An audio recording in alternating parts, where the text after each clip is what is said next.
Okay. Good evening, ladies and gentlemen. Welcome to this evening's meeting of the Scrutiny Health and Social Care Review Group. Start off with the admin stuff. Mobile phones switch off and put on silent. Anyone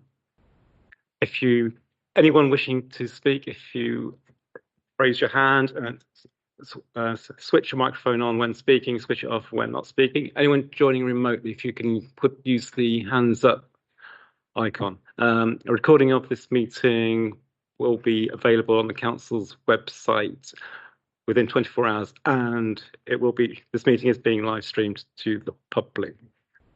Okay, so we go onto the agenda. Apologies for absence. Done, Chair. The minutes of the last meeting, are they a true and fair record of the proceedings of that meeting? Yeah. Thank you. Any urgent business? None, Chair. Any references from committees or other bodies? Again, none, Chair. Thank you. Okay, just got a couple of things. November the 8th, I will be attending the first meeting of the Mount Vernon Cancer Centre JHOSC. If anyone wants any more details about that, I can let them have those. I also, at the end of last month, attended the Luton Health Watch AGM. And welcome to Councillor Idris Latif, his first meeting of the HSCRG. Okay, if we go to our first report. Trends and themes behind 99 calls in Luton. Mark, the floor's yours. Lovely, thank you. Good evening all. Mark Stanbridge, Head of Clinical Operations for Bedfordshire and Luton. I'm the strategic for this locality. So we've been asked to come today to have a look at themes and trends across the 999 calls across Luton. I suppose just to put a bit of context really on the service to start with. We're obviously an ever-changing service at the moment. We've got a new CEO, which is Neil Maloney, and he's taken helm, I suppose, probably over the last 6 to 8 weeks. So we've got a change in direction along with I suppose what we want to do within the organisation. We know where we've been and where we want to go, and we're now looking as to how we're going to do that. So having a quick look at themes and trends, we've compiled a report. It's fairly brief in nature, and it looks at data going from January to August 23 and January to August 24, just to see what we can see. And there are, I suppose, some figures in there that are quite surprising compared to what we sort of physically see. So actually having a look at the growth in sort of age groups, we're looking at age groups between 11 and 30-year-olds and 61 to 70-year-olds, and they're seeing sort of the significant growth in the 999 contact system. Having a look at that, of course, we would have seen an increase in our 999 demand. We've gone up 5.19%, which is in total 1,743 calls in that sort of time frame, looking at last year to this year. And having a look at what we've been doing with those, we can break it down slightly. So having a look at those that needed I suppose a physical response, they were up by 4.37, which is 908. And then we saw a significant rise in our hear and treat. So for those, our hear and treat is a function run by our clinical assessment team, which is based in our control rooms. They're either based in Bedford, Chelmsford or Norwich.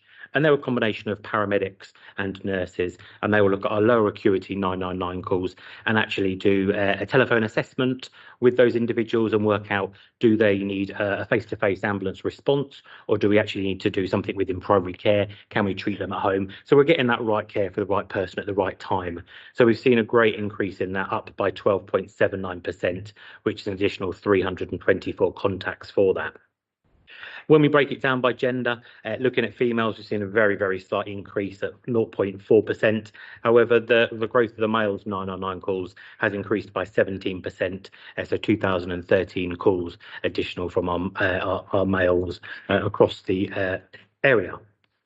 Looking at our category 1 to category 4, so category 1 calls are our life-threatening illnesses. So that could be those patients that are in cardiac arrest or those individuals that are actively having a seizure. We've seen a very small increase in those, only sort of 8 contacts in that time frame.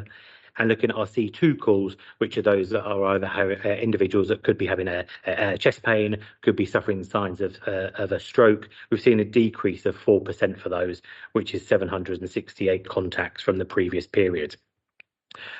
Our category C3 and C4 are our urgent calls and less urgent calls, and this is where we've seen the sort of a real great rise in those contacts. So looking at C3s, that's a 19% increase, which is 1,800 contacts, and looking at our C4, that's risen by 73%, which is 169 calls. So to break that down, our C3 calls could be those individuals that were having a seizure, that have stopped seizing and now need a clinical assessment, or it could be individuals that have had a fall that are on the floor.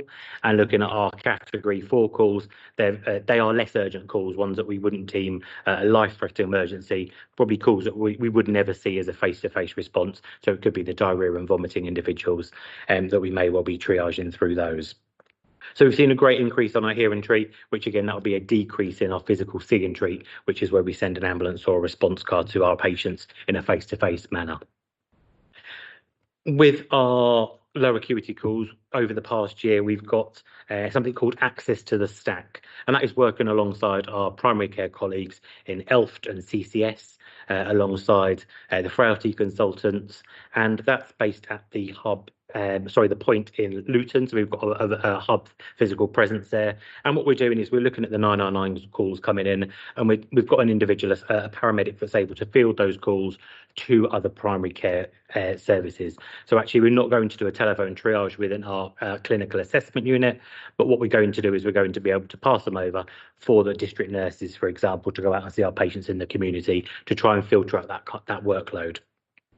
We have struggled with some recruitment for that hub. We've got a vacancy of 2 out of 3, so we've got 1 paramedic in there at the moment, and we're actively recruiting to get the other in post ready for this winter, as this winter is going to be probably a fairly tough time with how it's been over the past couple of weeks. So we've got an ongoing drive to get some a paramedic in there and a physical presence. We've got mitigation, of course, with a virtual presence, but sometimes had been in these hubs physically present is much better. So we've got an active recruitment drive for that. Other bits and pieces that we've picked up on over the past, I suppose, few months really, is our increase to psychiatric abnormal behaviours. That's had a rise of 44% compared to last year. And also having a look at our falls, we've seen some rises in that as well, sort of at 22%. With our fallers, we have now got community wellbeing officers in place, and they're based out of Ampthill and out of Shefford, out of the fire stations there. So we work alongside Bedfordshire Fire and Rescue and ELFT to provide some assistance with falls. So we've got ELFT going out to do some falls, and then we've also got the community wellbeing officers alongside Beds Fire going out to our lower acuity falls, picking them up off the floor, doing any ongoing referrals, and then also at the same time using the fire aspect to actually do a home safety visit, because we know those individuals that have falls may not have a house that has working smoke alarms, they may have chip pans. So actually let's try and do some fire prevention at the same time. So it's almost a 2-for-1 whilst we're attending these individuals. Alongside that, they're also able to go to our category 1 life-threatening emergencies to assist us in our C1 performance, to assist that and get a better response to our most poorly patients. And then I suppose to summarise at the end really, is just our breathing problems. Last year we saw a really increase demand for our breathing problems following COVID. At the moment, we have seen a decrease of breathing problems at 36%. We are still seeing individuals with COVID, but we definitely have had a decrease in our breathing problems. We haven't documented anything about our response time, so I've quickly had a look as to where we are, just sort of week by week. So looking at last week for our C1 response times, we were at just over 7 minutes. So our target is 7 minutes. So we're just outside of a national target for ourselves. And looking at our C2 performance, just bear with me while I just get it on the top of my head, on my phone, that was at 40 minutes. So it's well outside of our 18 minutes. We've got a target of 30 at the moment we should be working towards, but we are well outside of our target at the moment of 18 minutes. What we are doing to target that specifically is looking at our patient-facing staff hours to make sure we've got enough response on the road, either with a rapid response vehicle or with an ambulance. We are linking in with our hospitals because we have obviously seen some hospital delays at Luton and Dunstable Hospital, and they are ongoing at the moment. So we're linking in with Kathy, the Chief Operating Officer, as to what we can do in terms of some of our ambulance delays, as we are seeing that on a daily occasion, Luton and also at Bedford at the moment. Moving forward into the winter, we will be promoting our hub, making sure we've got the right staff in that area to target any lower acuity calls so we can concentrate on the higher acuity calls. We've got a new fleet coming into the organisation. Predominantly, we've had Fiat.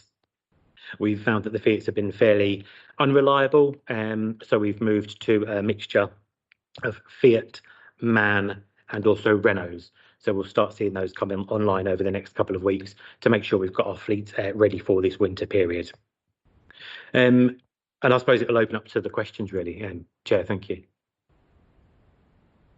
Thank you. Actually, before I throw it over, just got a couple of questions myself. So you didn't quite catch what the winter preparations were for the low acuity patients. You mentioned something about that. Yeah, lovely. Thank you, Chair. So in theory, for winter, it's going to be our hub, which is based at the point. So we have a paramedic based in the hub, or virtually if we're unable to attend it face to face. They link in with CCS and ELFT, our primary care providers. We will also be looking at our clinical wellbeing officers to make sure we're utilising them for lower acuity. We've got the frailty consultant that we'll be utilising as well. Thank you. The other thing was you were talking about the new vehicles. Does this refer back to the problems that you were having a year or so ago with new vehicles? Yeah, so we did have a high vehicle off the road status, I suppose, last year with our Fiat. We were struggling for parts. We were struggling for parts along with other ambulance services, so we weren't the only one that was struggling for those parts. There was a large demand for them. So we have moved away from the Fiat, and we're moving into a Renault, MAN and Ford models to be able to, I suppose, have additional models, so we're not always relying on one manufacturer to be able to get parts should they have any challenges. Thank you. Yeah, Councillor Nassaf. Thank you, Chair. It was very well explained, but still maybe I missed something, so that's why I've got the question. So when you say about category C1, you said about, which is good, shows that there is only minor increase, which is 8 contacts. What was the previous year contacts, which I missed? I've got a couple of things which. And then you also, which is concerning about the mental health issues, which has been rise 44%, and this is concerning for all of us. So once end of the call when after 9/9, are these groups are signposted in the right direction? And the last one, you say about the community wellbeing officers. How are they trained? Are they trained like the paramedic and things like that? That's all. Thank you. Lovely, thank you. So just breaking that down, looking at our C1 response times, I don't have the actual number from last year compared to this year. There's obviously been the only 8 additionals. On a daily basis, we're going anything from between 24 and 36 C1 999 calls per day. So it'd be that times the 365 to be able to get the rough amount how we've got. And we've only just seen the slight increase. So with 8, it's probably here nor there really is an increase for our C1 demand.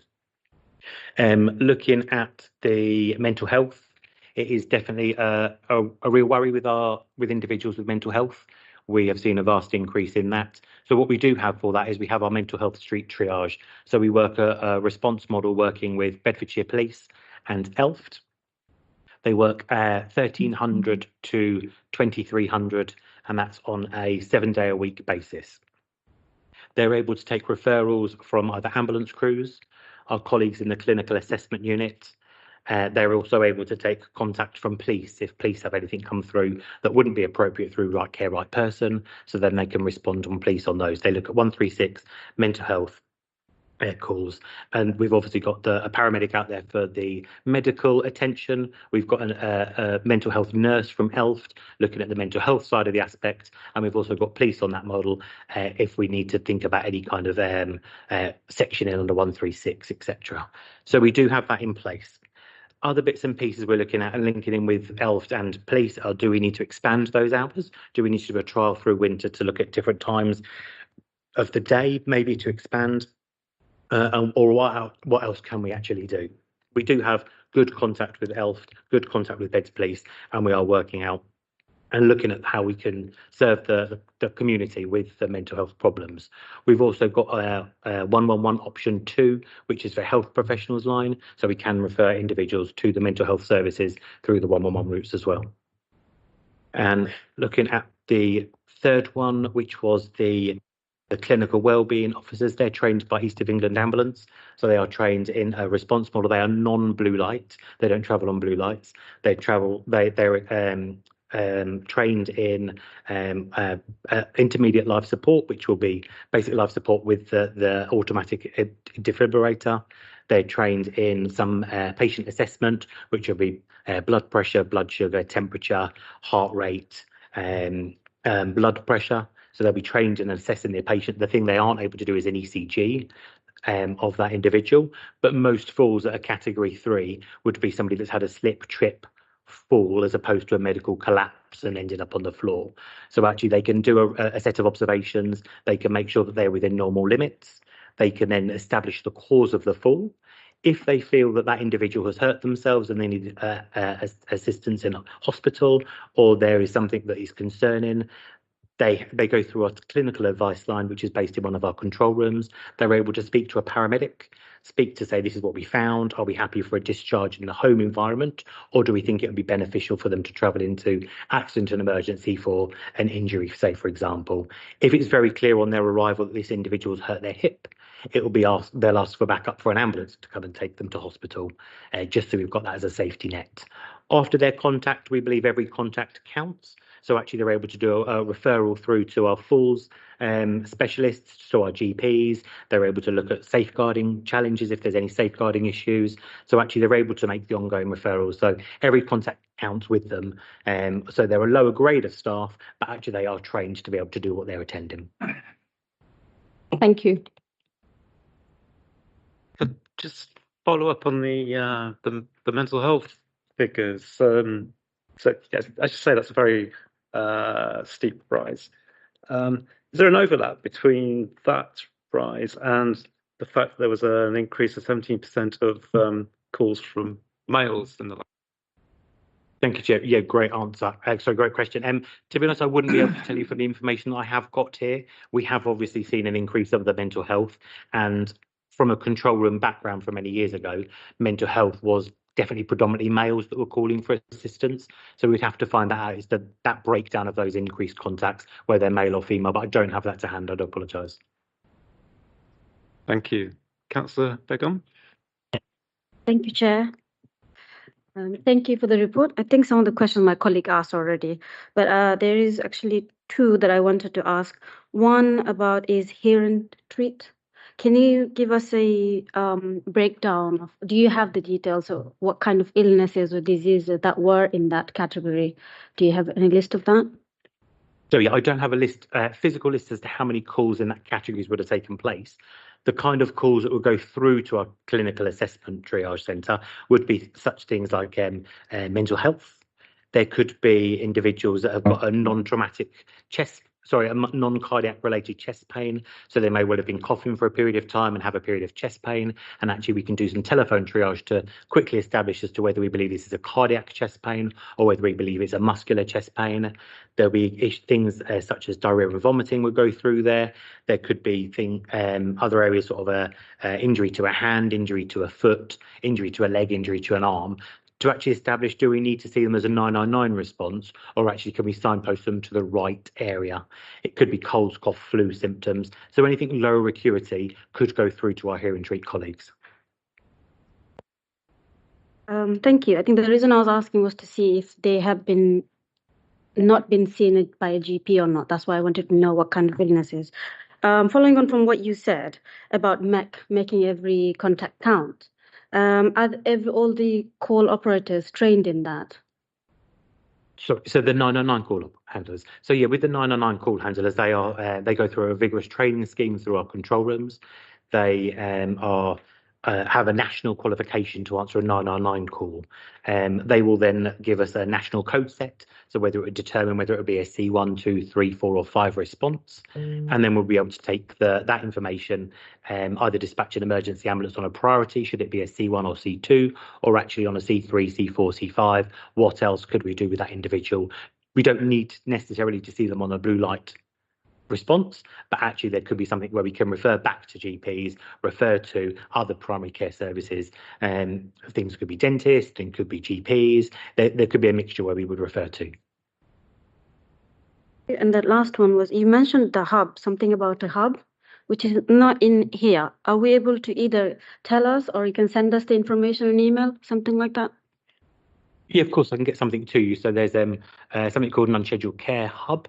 That is staffed with a number of staff from ELF, CCS, East of England Ambulance. We have that as almost as a physical presence. And what we're looking at is any of the jobs that are coming in for an ambulance dispatch. Our paramedic has access to that in that hub. They're able to filter out and say, actually, that 909 response that's come through the system is a C3. It's somebody that has catheter related problems, for example. We don't, as an ambulance crew, we wouldn't be able to resolve a catheter related problem. If they're in retention and the district nurse has been out and they can't pass a catheter, we would take it into the hospital for that. But actually, we would be able to then refer that 909 call, reroute it through to the community services, and then let the community services triage that, and visit as a district nurse would be able to then go. So I can get some further information on that for you, Councillor. Councillor Mead, you had a question? Thank you, Chair. I was just wondering, hoax calls, are you getting more or less, or what's happening on that front? Thank you, Councillor. In all honesty, I wouldn't know. I'm not control room based. I was control room based probably 4 years ago, and I could have said the hoax calls were probably on the rise. Now I wouldn't be able to tell you. What I can say is we have a number of individuals that we call high intensity users. So they call 999 many times a day through for their assistance. What we do have is we have plans in place for those individuals that are signed off by a medical director to then say, actually, we'll give. But that individual can have one triage in 24 hours, for example, or one attendance in 24 hours. If they become verbal or aggressive on a 999 call, we'd be able to terminate it, for example. So actually, probably through the hoax calls, I wouldn't be able to say, but I can say our high intensity users has definitely risen. Councillor Isles? Apologies for being late, coming from London. So I just want to ask you a question. You know, on number 17.17, significant increase in psychiatric and mental health related contacts. How do you protect yourself, and the training? Do you have training, joined up training with the mental health services as well, so that you can recognise and, you know, how to handle those sometimes very delicate and sometimes very fraught situations? Yeah, of course. Thank you, Councillor. So for our mental health training, we receive training when we join the ambulance service, and we do have updates sporadically through years, etc., etc. A number of us have been in a post many times, so we do see some mental health training come through. At the moment, for Bedfordshire staff, so that is Bedfordshire and Luton, we are putting on some bespoke training, working with Bedfordshire Police, ELF and other system partners, and that's called something called Respond. And we look at two different models. We look at a mental health crisis in an ED department, so an emergency department, or a mental health crisis out in the community.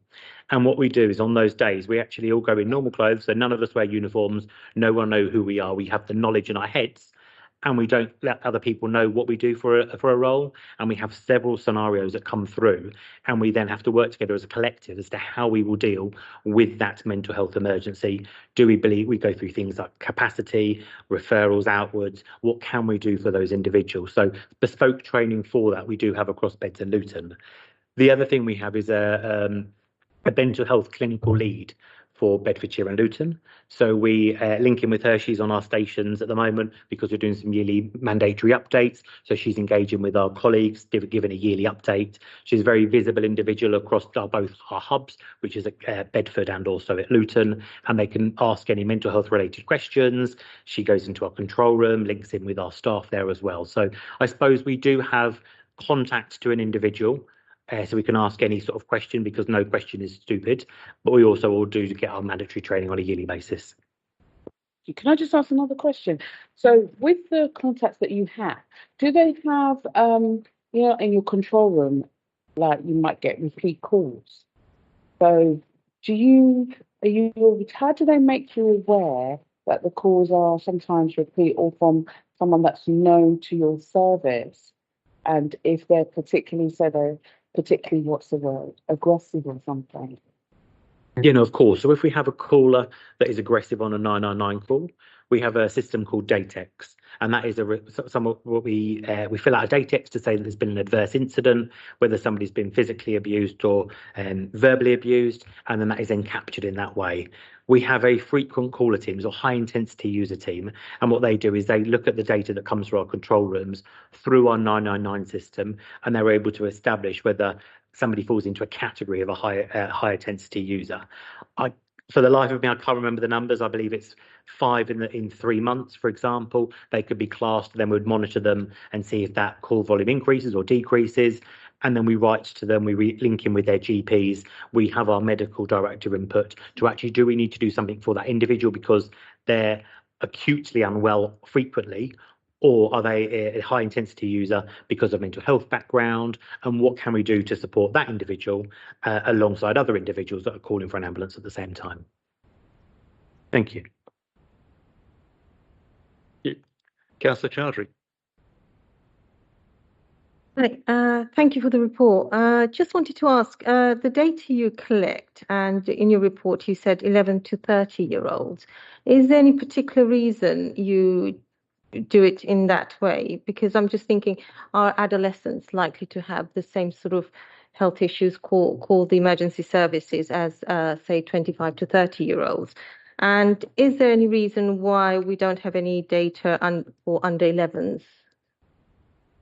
Yeah, so in the data capture, I wasn't involved in that process of that. What I can do is I can take something away, an action away, to look at a data set and break it down for sort of the year groups. I can see it is quite a large year group from 11 to 30. So we can break that down specifically for you and then get that actual data as a sort of in sort of 1 to 10, 10 to 20, 20 to 30 kind of information for you. Right, thank you.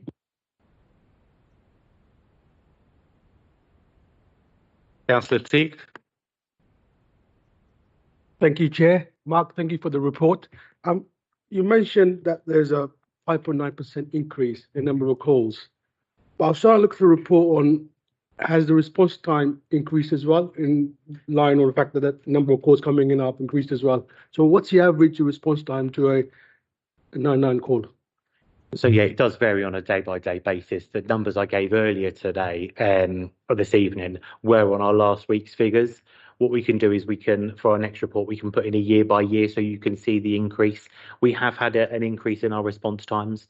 Looking at our patient-facing staff hours, which are those that are working on an ambulance, we have had an increase month on month for increase of staff attending emergencies, but we also have had an increase in our C1 to C2 performance times, which if I was to go back 4 years, we were probably around about 5 minutes for our C1 response, and last week we were at 7.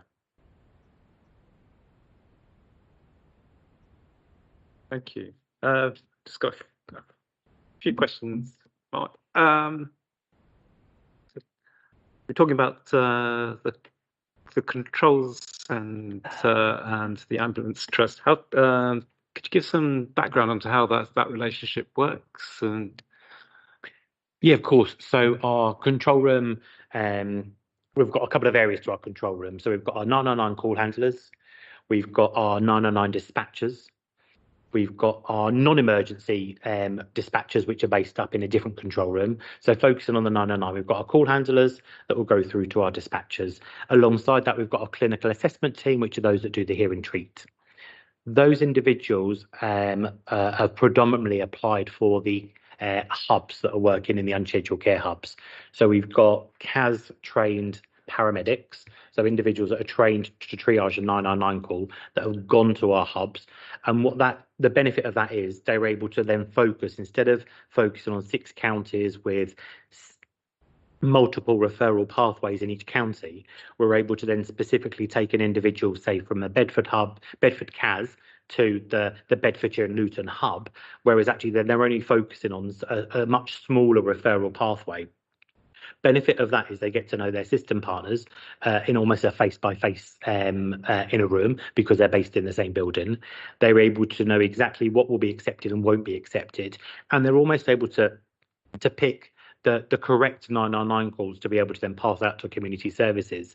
So in terms of the management of the unscheduled care hubs, that falls from an operational stance. So I would manage the Bedfordshire and Luton hub. However, the clinical assessment are responsible for those individuals for their training, their mandatory training, their governance of the triage of any 999 calls they would then triage. So I suppose there is a very close link between ops, control rooms and the hubs in a mixture of not only line management, but also quality assurance of the calls.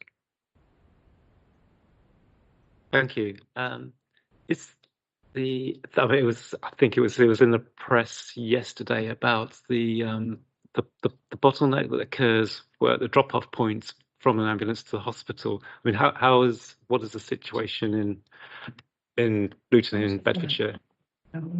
Yeah, so the situation at the moment is fairly tough, I suppose. Bedford have seen some challenges today, so we have transferred some patients that would normally go through to the Bedford hospital, and we have brought them into a Luton hospital, just so we can try and balance out an ambulance delay. We've had a discussion today about the 45-minute process that has been in the press fairly recently as to how we would implement that. That would be at both Luton and also Bedford hospitals. We're in very early discussions with ICB and our hospital colleagues about the process. We see the vision as to where we would want to go, but we also need to be realistic as to what the hospitals that can then cope with the additional demands going into their emergency services department. One of the, I suppose, things that we need to understand is where the risk lies within healthcare. And at the moment, I suppose there is a massive risk in those patients in the community that are waiting for an ambulance dispatch, because actually they've been triaged on a 999 system. They have been given a potentially C2 category, so they are an unwell individual, and then we need to work out as to how we can get to that individual, noting that there be delays at hospitals, noting that actually we need to get to that individual, but they're currently at risk. So looking at where we are with the hospitals, we are looking at implementing the 45-minute process so that no ambulance is waiting over 45 minutes to offload. But we obviously are in the very early stages of having that discussion. Thank you. Last one. So your colleagues have come to this group a number of times over the last few years, talking about changing the culture at the trust and trying to reduce the amount of stress that your staff are under. And how is that progressing? Yeah, of course. Thank you. Great question. Over the past 8 months, we've had a process within the organisation called Time to Lead. So actually, that has been looking at the management structure of the organisation from an operations perspective, and actually what do we need to do to implement the right support, the right individuals with the right skills, qualities, experience to be able to lead this organisation moving forward. That has looked at head of operations, so my level. That's looked at local area managers, which is, I suppose, like a hub manager. So where we've got a Luton ambulance station, an individual that looks after Luton and the surrounding areas. It then goes through to the deputy local ambulance manager, and then also to our Band 7 operational managers that go through to our large incidences are patients in cardiac arrest. So over the past 8 months, we've done a recruitment of time to lead. We've successfully recruited in Bedfordshire and Luton those correct individuals to be able to drive things forward. Things that we look at driving forward is some of our performance, because we know our performance isn't where we need to be. It's also, again, the culture piece. Where are we with culture? How are we going to lead the organisation forward, but with the correct culture, support, ethics that we should be able to do? When we have external individuals that have come through to Luton and Kempston, so Luton, for example, so it could be my peer colleagues, they come several years ago, they've then come now, they can feel the difference on station. There appears to be a friendlier vibe on the station to our peer colleagues.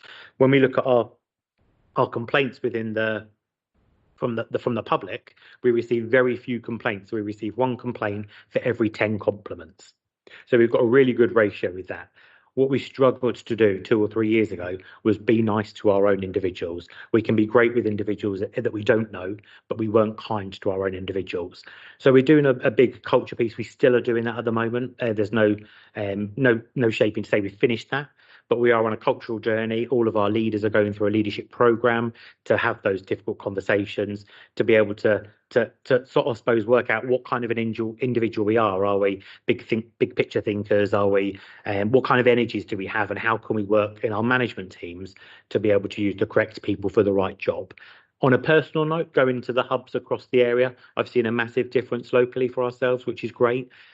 We're obviously going through now our yearly survey, so we won't get those results now until early next year. So we'll be able to see whether we've benchmarked ourselves where we thought we would be as to where we are, or actually have we changed even better, or actually progressed slightly worse from where we were. So we need to wait for our yearly sort of survey results to be able to confirm whether it's worked what we're doing, or whether it hasn't worked and do we need to do something else. Okay, thank you. Nikki. Hi there. I think most people know me, and Mark and I work together in one of the forums. I just think it's important just to bring a bit of the system working. So we're both part of the ICB. So a lot of this work is, are we planning for winter, getting our vaccinations? So really a real push on RSV for that small age group that are entitled, but probably more importantly, mums 28 weeks of pregnancy onwards, because that will stop all that bronchiolitis, which we know is a number of high call outs for you. I think the other thing, and if Jill Britton was here, I'm sure she'd be saying the same, we need to be getting upstream, and it's about really supporting our population. So you had questions on mental health. There is something, they're often known to us. They're not just random people. So it's how much proactive work we're doing. So yes, the street triage is brilliant, but that's more the reactive end. And we've got in Luton, and I think you may want it another time, the mental health collaborative. So that's ELF that we'll be mentioning with other system partners about how we're really doing that proactive. And I think the other bit equally for me, it's about how we really use every bit of resource in the system. So you mentioned a lot of them, but I think the 111 service, we talked about this. We know that primary medical practice get overwhelmed, and we've had conversations, what do you do when the practice is at saturation point? So it seeps into the 111. So it's about how we all lean in, and that's very much how that winter plan this year has been bottom up. So Mark Fowler, Jill Britton, and Andy Raj, for that matter, it's all about all of their teams building up. So I just think it's really important that we see it in the context of systems working. And I hope that's okay. I couldn't agree more. I think if we get that first point of contact, the GP primary care access sorted out, then that'll just solve a whole load of problems downstream. Councillor Ambia. Thank you, Chair. How are you facing any challenges for the handover to any when you drop patient to the hospital? What are the challenges, and what is the lead time for the waiting to hand over to the clinician? So we have Thank you. We have seen some challenges with our handovers in the hospitals. Out of the two acutes that we look at for Bedfordshire and Luton, Bedford very rarely have any challenges. They have a less conveyance going into the hospital than Luton. Luton's a very busy emergency department. They're currently going through a refurbishment, which will give us additional bed space, which is great to be able to see. But not only are the ambulances going in, Luton's really different in a way because we see so many patients self-present to Luton emergency department. These could be patients that are having a heart attack. You know, we would never see it in some areas of our organisation where we've got somebody that's been assaulted and they've been stabbed, but they've self-presented to a hospital in the reception area. Normally in anywhere else, a 999 ambulance would come treat them and then take them to the resuscitation area. So with Luton Hospital, it's a really random dynamic that we get so many poorly patients making their own way to hospital, and that isn't linked to anything with a 999 delay. A lot of the time they haven't even called us, they've made their own way there. So when we're looking at the offload delays, the nursing staff have to balance those really unwell patients in the waiting room and the really unwell patients on the back of an ambulance, and who needs that bed in the hospital greatest, those that have self-presented or the ambulance. Ideally, we need to free up an ambulance, but if we've got somebody that's stable, that's broken their hip, they're on a bed, they're being cared for, they're getting the pain relief they require, but actually we've got somebody that's really poorly in a chair in a reception area that we then need to prioritise that bed for. So Luton do an absolute amazing job at doing the prioritisation, but we are seeing the delays. That is because they're so busy with patients that are making their own way there. They've got their own sort of GP, I suppose, side to that as well. And lots of patients will go through to that sort of area as well for the non-acute emergencies. But actually, we are seeing the delays. At the moment, I haven't got the times for how we're doing at the moment. But we, on average, I suppose, our time to offload a patient, it does vary day by day. Sometimes we'll see it up to 60 minutes. Other days we'll see it at 23, 24 minutes. So it all depends on the 999 activity, the hospitals and the discharges within that hospital. Because if we can't get patients, and if Kathy and her team can't get patients out of that hospital, sort of going through the discharge route, having patients going through to residential homes or care homes, she can't get people in the front door. So we do need some support and through other providers to make sure we're able to discharge those that are fit for discharge, to be able to get them out into the primary care so we can then come in through the front door.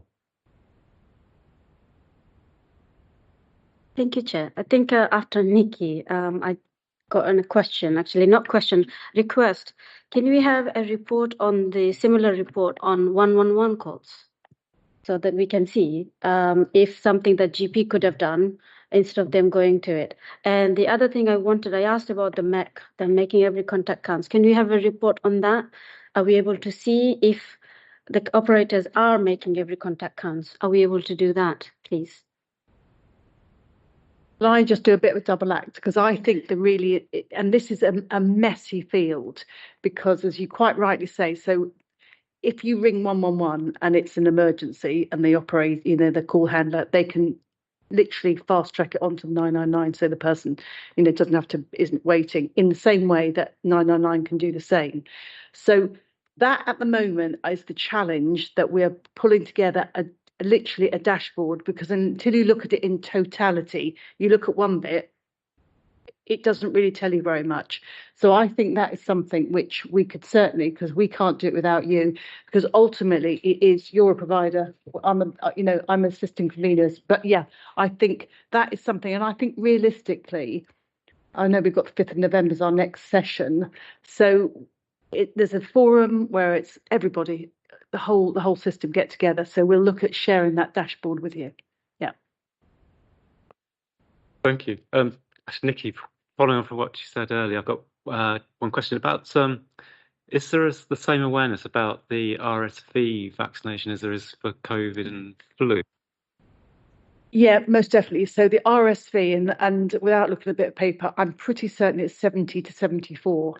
It goes by the Joint Committee of Vaccinims. So that is the age group, and it's just a very small window.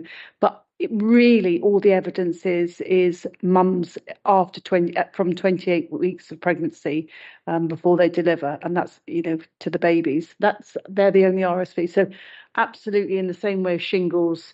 So anyone with age eligibility, it's about really doing that promotional work for people to access those. Okay, if there's nothing else. Oh, sorry, Councillor Chowdhury. Just wanted to get your view on the increase in males calling 999. Do you have any views why this sudden increase in males? I really don't. I couldn't. I say I'd probably have to take something away, and we'll look at, is it males calling mental health problems, or why are males calling us? That would be something that would sit outside of my remit within our operational world. It'd be one of our emergency operations centres colleagues that would be able to answer that one. Okay, thank you. Oh, thank you, Mark, for taking the time to present the report and talking about a lot more than is just in the report. That's much appreciated. Thank you. I guess if members have any further questions, they can they email Nazat or myself, and we can pass those on if that's. Personally, I would like to see more about the numbers behind these figures quoted in the reports. Of course, Chair, I'll be able to get something through in terms of those numbers, and then obviously we can get the bits and pieces. If there are any further questions, come through from that report as well. Thank you very much. Thank you. Thank you. Okay, we move on to the last item in the agenda. The draft work programme, and just you might notice we only have the one item today. I think that was various unavoidable reasons, and I think that the 19th of November agenda, that is going to be pretty much as it is in the paper. So I don't think there's anything we can do to lessen the workload, assuming that all of those reports come to us. It's probably worthwhile arranging a meeting with the appropriate officers to discuss the future work plan, see if we can make sure there's a more regular and appropriate workload for these meetings. If that's okay with everyone. Okay, if there's nothing else, then I'll